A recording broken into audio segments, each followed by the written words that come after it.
you guys clearly haven't made a video on this. Some of you, I don't even know if some of you have seen it, but that's fine. We'll get into it. There's this article here from Fandom Pulse, but it's based off of a video. We can watch the video if you want to, but there's really no need because we pretty much get the full statement here.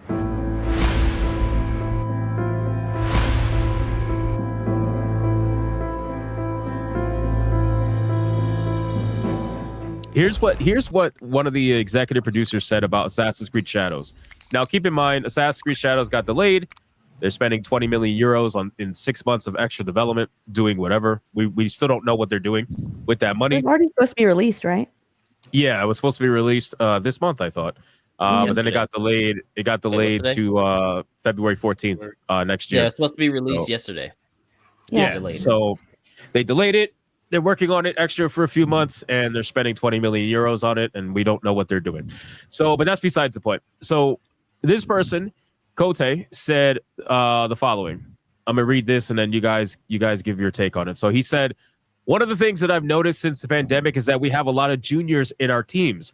Probably half the team that's building Assassin's Creed is building a game for the first time. So they don't know, he continued, even though they're playing the game right now and they think it's the worst thing that they've ever seen. It's going to be good. We're going to get there. And then he elaborated, I've been there. I remember my first time on Assassin's Creed, like it was July and the game was shipping in October. I was like, there's no way that this thing ends up shipping. Oh, 91 Metacritic. Oh, okay. This is good. So I was wrong because it's not good until it is. What? So the one thing I want to focus on, well, there's two things, but the main thing is number one. So he admits that half of the team that's making this game has never made a game before, never built a game before. This is their first time on a AAA game that's supposed to be the biggest Assassin's Creed ever made, according to them anyway. That's number one. And it kind of explains what happened with Star Wars Outlaws, because considering how bad that game released and all the bugs and the glitches and whatnot, it probably makes you wonder, gee, why, is it the same thing there? That's number one. And number two, they're essentially admitting this is one big circle jerk because they really don't care. As long as they get their high review scores from the Access Media, then to them, that's all they need to essentially see that something is good, at least in their eyes. So, I mean, what do you think about this one? I mean, this is really one to harp on because I still can't believe he admitted this shit. Okay, Trey, sorry, I didn't see you. Go ahead. No. It looks like since the pandemic, they got rid of all of the professional game designers, developers, that knew what they were doing and hired cheaper, younger people who had no idea what they were doing. So my take from my California insiders is also that the so-called pandemic was, of course, a great leverage to get rid of old contracts. And these old contracts had beautiful build-ins, great residuals. They had increasingly scaling returns on the projects that they were developing, sometimes even getting provision out of successful projects. All this stuff went just out of the window just to feed, of course, some CEOs and some other technical assistants there. And then so they hired unexperienced new employees that were super cheap, that had no ideas how to negotiate these high-stake contracts, and they were just thrown in there. And so they're just feeding them to the machine, basically, right? And ruining our product so they can make more money off of it. Atreus, what were you going to say? You had your hand up. I'm sorry, man. I mean, y'all got it. I forgot what I was going to say. You forgot in the last minute? I feel like what he was going to say was, why in the world? Okay, this is Assassin's Creed. If y'all don't know, I'm a massive Assassin's Creed fan. Why on earth would you have your biggest game, like this is the one in Japan, the one we've all wanted since the first game? Why would you then take half the team and put newbies in it? Okay, because, and we can guess because they knew that they were going to DEI it up, so it wouldn't sell as much. So they needed to make the production side of it cheaper. Yeah, and also. Kata, and also there's another problem. It's called integrity. Like OG developers, they have still some sort of integrity left in their system. So if you give them and we see this also in acting. I see this in entertainment as well, where we are, protesting against these DI scripts and these woke screenplays that make no sense with ridiculous dialogues, right? And the pushback there has been enormous as well. And so this was, like I said, great alibi to kick out all these people that have this, integrity, a sense of loyalty to their fans, and also some dignity, and just hire these people that were, of course, super grateful of being hired in these incredible positions out of nowhere. And so, of course, they just execute the orders without asking questions. True. That just makes no sense to me. How much of this do you think is by choice or by force? Like, because you got to remember there was a lot of people, that were getting laid off, and on top of that too, a lot of people that were leaving as well. Some of these studios, you got to imagine that.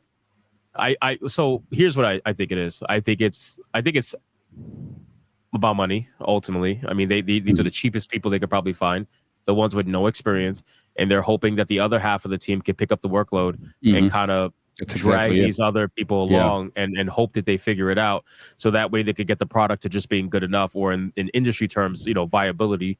That's what they like to say. Get it to viability in the cheapest way possible. You know what I mean? But I just, it makes me really wonder if this is something that's been happening with their games for a while, because again, Outlaws released in such a terrible state. It had a bug that was so bad that you actually had to restart your game. Yeah. And I don't mean turn it off and turn it on. I mean, you had to restart your save file in order to actually, like, the bug was so bad, it was literally game breaking. And they released it in that state, and they found it, I think, within 7 days of the game being live. But that's not the point. The point is people still played the game for 7 days, was progressing in an open world RPG that surely takes some time to progress through. And then they had to restart their game because of the bug. So, kind of the only one on the panel who probably played it. Yes, that's what happened to my save file during the early access, and that's why I quit the game. I quit playing because I couldn't progress. And there was another bug that I think might be a feature. If you go into long grass, they cannot shoot you at all. Like, they'll walk right into you, but they can't shoot you. It's bugged out. That game sucks. And if you look at all the other Ubisoft games that have come out in like the last, 6-7 years, they all have that tendency to be buggy messes when they release. And then you go, how did it happen like this? And because we had older Ubisoft games that were good, and then you look at the most recent ones and it's like they're all lackluster. So I could see them, like, the OGs leaving and then them firing other people that, are too problematic or whatever, aka they actually want the game to be good. They know what they're doing. So I can 100% see that happening with Shadows. And dude, just the fact that it got delayed, like, what is it, like 3 months? You delayed your biggest game 3 months from the holiday season, and you think you're going to get a return in February? You're delusional, man. They're so stupid. Some people are saying it's going to be delayed even more. I wouldn't doubt it. I wouldn't doubt it. It does not look like it's ready. From all the early access stuff we've seen, like with the parkour, there's like animations where where they're doing parkour from one roof to the next. It's supposed to be flawless, seamless. You can see them stop and like lock into a section of the roof. It's like it's bugged all out. So I can see it being delayed again. If you look at Naoe's gameplay, she basically has the same animations from previous Assassin's Creed. Like, all of it's the same, frame for frame. Yeah. So they're even reusing assets, which, again, I get it. Every development studio does this, but you're reusing assets and still fucking up. It's just kind of like what's going on? What are we doing? That's wild.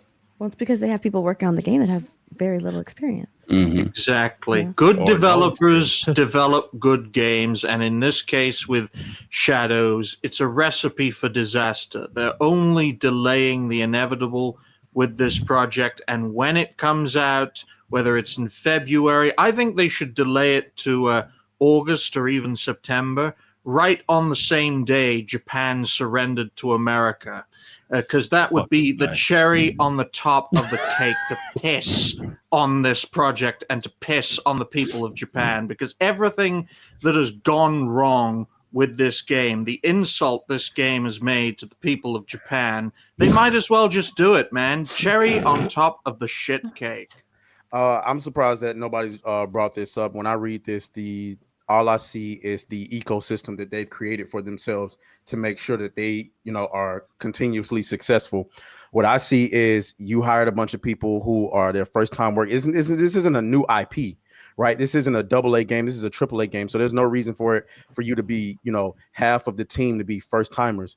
Also, at first, when I first heard about these comments, I thought that he was speaking negatively about the team, but actually what he's doing is he's trying to convince his team that, hey, it's all going to work out in the end because we're going to get favorable reviews anyway. It goes back to Gamergate 1 when we had chicks getting bust down for free good reviews and stuff like that. So this is the integrity in journalism that we're talking about. You don't have to make a good game if you can put out some buggy bullshit and then you can convince IGN, The Guardian, Vice, and whomever else to just write a good review about it anyway. That's how we got to Dragon Age. Dragon Age, while not a technical mess, was not no goddamn 9 out of 10. So where IGN pulled that shit out of their ass while giving what? They gave Stellar Blade a 7? 7. You know what I'm saying? Yeah. So to me, this is everything that we talk about. This is the DEI stuff. I guarantee those first timers are people who were brought in after they was able to push out the actual veteran talent around there. And so, that's what I think. Well, if they're going to completely change the game and add in the DEI like they have been, there was a lot of pushback, even from Japan. They didn't want it. So if they're going to do that and change the game and not really give, the fans like what they want, what they've been waiting for a really long time, it's easier to mold fresh, new hires into doing what you want than veterans who know what gamers want.